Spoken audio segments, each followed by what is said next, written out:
بسم الله الرحمن الرحيم. بسم الله الرحمن الرحيم. الحمد لله رب العالمين والعاقبة للمتقين والصلاة والسلام على أشرف الأنبياء والمرسلين وعلى آله وأصحابه وأتباعه أجمعين، أما بعد. عزیز طلبہ، آج کتاب الہدایہ جز ثالث کا سبق نمبر 81 ہے، اور اس سبق میں ہم اقالہ کے متعلقہ باقی ماندہ جزئیات سے بحث کریں گے، اور کتاب کی عبارت وکذا اذا شرط الاقل سے لے کر فکان البیع باقیاً تک ہوگی۔ ہیں سبق کے متعلقہ اصول کی طرف، تو اصل نمبر 1، الاصل اعمال الالفاظ على مقتضیاتها الحقیقیہ، کہ اصل الفاظ میں یہ ہے کہ ان الفاظ کو اپنے حقیقی معنوں پر محمول کیا جائے، اور مجاز کی طرف عند الضرورت اور دلیل کی بنیاد پر جایا جاتا ہے۔ اصل نمبر 2، صحة الإقالة وبقاؤها تعتمد على بقاء المعقود عليه وهو المحل الذي ورد عليه العقد ولا عبرة ببقاء الثمن، کہ صحت اقالہ کے لیے ضروری ہے کہ جس چیز پر عقد وارد کی گئی ہے یعنی مبیع، وہ باقی رہیں، اور اگر مبیع ہلاک ہو گئی تو اقالہ درست نہیں ہوگا اگرچہ ثمن باقی ہو، کیونکہ بقائے ثمن کا صحت اقالہ کے حق میں کوئی اعتبار نہیں ہے۔ اصل ابی حنیفہ رحمہ اللہ تعالی، الاقالة فسخ لا بيع الا انها في حكم البيع الجديد في حق الثالث كالشفيع۔ امام اعظم ابو حنیفہ رحمۃ اللہ علیہ کے نزدیک اقالہ فسخ کا نام ہے، بے پر محمول کرنا جائز نہیں ہے، مگر تیسرے شخص کے حق میں یہ بے جدید شمار ہوگی جیسا کہ شفیع ہے۔ اور امام محمد رحمۃ اللہ علیہ کا اصل یہ ہے کہ اقالہ یہ فسخ کا نام ہے، اور اگر فسخ پر محمول کرنا ممکن نہ ہو تو مجازن بے پر محمول کریں گے۔ اور قاضی ابو یوسف رحمۃ اللہ علیہ کا اصل یہ ہے کہ الاقالۃ بیع جدید الا الا یجعل بیعا فهو فسخ، کہ اقالہ یہ بے جدید کا نام ہے، اور اگر بے پر محمول کرنا ممکن نہ ہو تو فسخ پر محمول کریں گے، اور اگر فسخ پر بھی محمول کرنا ممکن نہ ہو تو اقالہ باطل ہوگا۔ آتے ہیں اگلی عبارت کی طرف، وَقَيْدَا إِذَا شَرَطَ الْأَقَلَّ لِمَا بَيَّنَّاهُ إِلَّا أَنْ يَحْدُثَ فِي الْمَبِيعِ عَيْبٌ فَحِينَئِذٍ جَازَتِ الْإِقَالَةُ بِالْأَقَلِّ لِأَنَّ الْحَطَّ يُجْعَلُ بِإِزَاءِ مَا فَاتَ بِالْعَيْبِ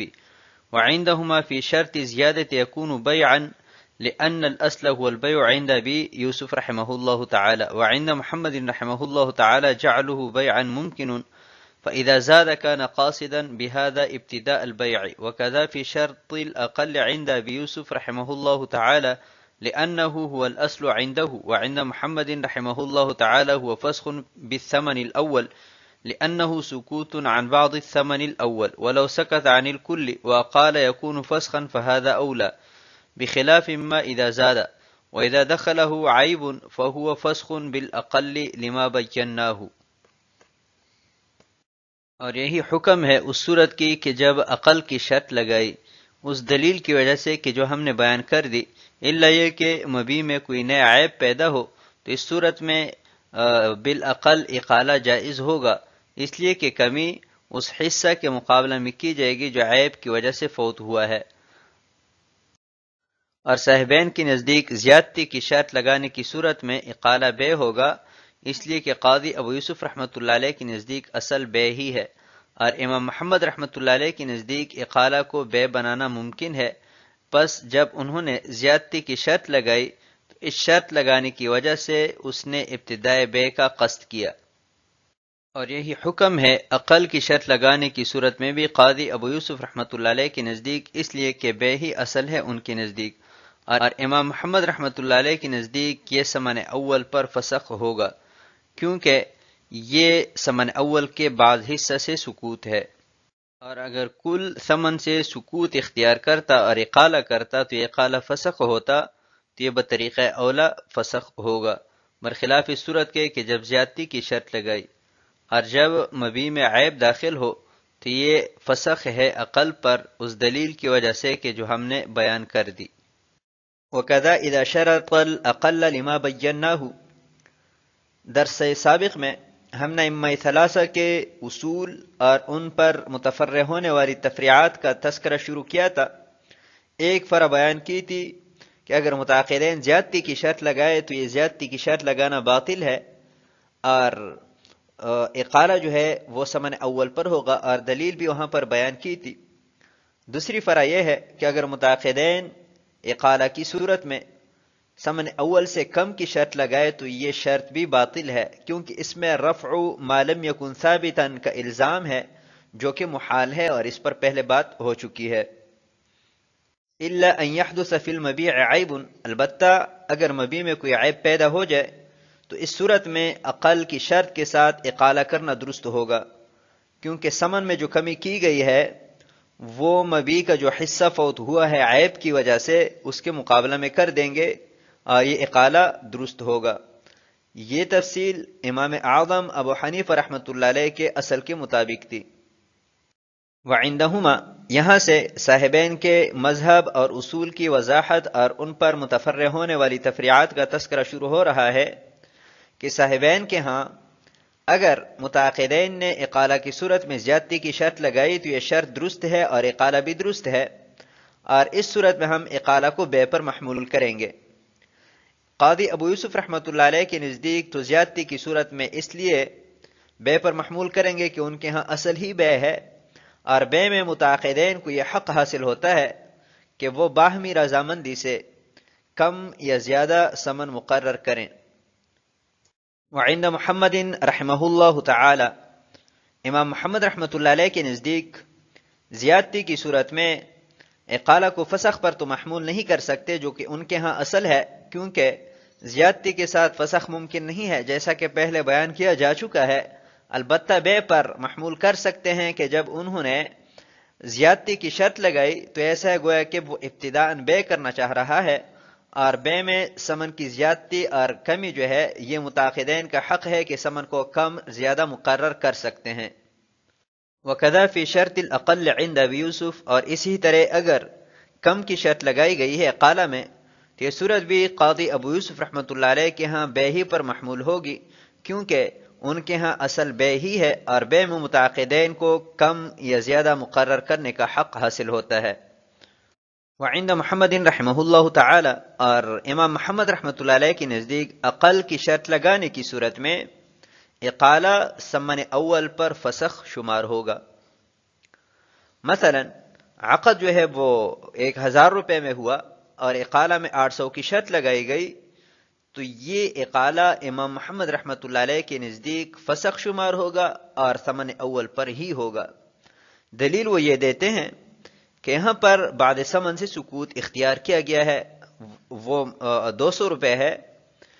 تو اگر کل ثمن سے سکوت اختیار کیا جاتا تو اس صورت میں بھی ثمن اول پر یہ اقالہ فسخ ہوتا، تو بعض سے سکوت اختیار کرنے میں تو بطریقہ اولا فسخ بثمن الاول ہوگا۔ اور سکوت سے مراد یہاں پر عدم ذکر ہے کہ یعنی 200 کا ذکر نہیں ہوا ہے،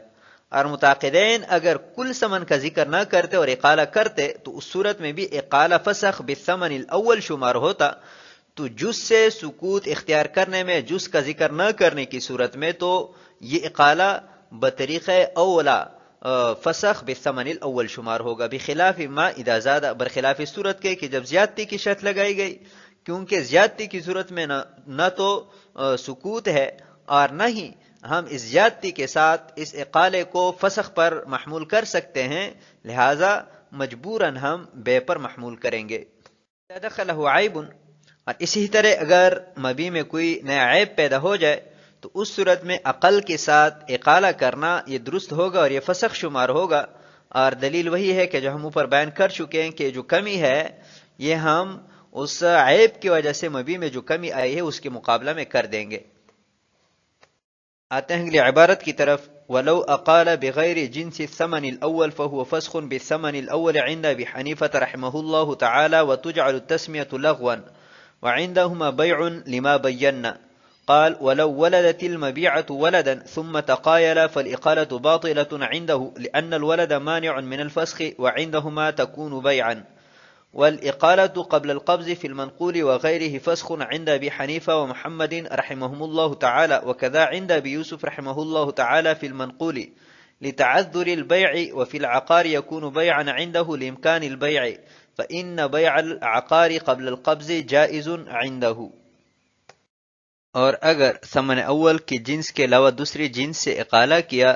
تو امام ابو حنیفہ رحمۃ اللہ علیہ کے نزدیک ثمن اول پر فسخ ہوگا اور تسمیہ لغو ہوگا، اور صاحبین کے نزدیک یہ اقالہ بے ہوگی اس دلیل کی وجہ سے کہ جو ہم بیان کر چکے۔ اور اگر فروخت کی گئی باندی نے بچہ جنا پھر اقالہ کیا تو اقالہ امام صاحب کے ہاں باطل ہے، اس لیے کہ بچہ یہ فسخ کرنے سے مانع ہے، اور صاحبین کے نزدیک یہ بے ہوگی۔ اور اقالہ قبل القبض منقول اور غیر منقول میں امام اعظم ابو حنیفہ اور امام محمد رحمہم اللہ تعالی کے نزدیک فسخ ہوگا، اور اسی طرح امام ابو یوسف رحمۃ اللہ علیہ کے نزدیک منقولی اشیاء میں بے کے متعذر ہونے کی وجہ سے، اور عقار میں یہ بے ہوگا بے کے ممکن ہونے کی وجہ سے، اس لیے کہ قبل القبض عقار کی بے کرنا امام ابو یوسف رحمۃ اللہ علیہ کے نزدیک جائز ہے۔ لو اقال بغیر جنس الثمن الاول، یہاں سے مسئلہ بیان کیا جا رہا ہے کہ اگر ثمن اول کے جنس کے علاوہ کسی دوسری جنس پر اقالہ ہوا تو یہ امام صاحب کے ہاں ثمن اول پر فسخ شمار ہوگا، جبکہ صاحبین کے ہاں یہ اقالہ بے شمار ہوگا۔ مثلا ایک گاڑی جو ہے وہ 10 تولہ سونا کے عوض خریدی گئی، اور پھر متعاقدین نے جو ہے اس عقد کو فسخ کیا اور اقالہ میں 500 تولہ چاندی مقرر کی، تو امام صاحب کے ہاں یہ 500 تولہ مقرر کرنا، یہ تسمیہ جو ہے یہ لغو اور باطل ہو جائے گا، اور یہ اقالہ 10 تولہ سونا کے عوض ہی فسخ شمار ہوگا۔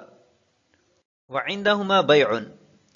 اور صاحبین کے ہاں یہ اقالہ بے شمار ہوگا۔ قاضی ابو یوسف رحمۃ اللہ علیہ کے ہاں تو اقالہ میں اصل بے ہی ہے، اس لیے بے پر محمول کیا جائے گا،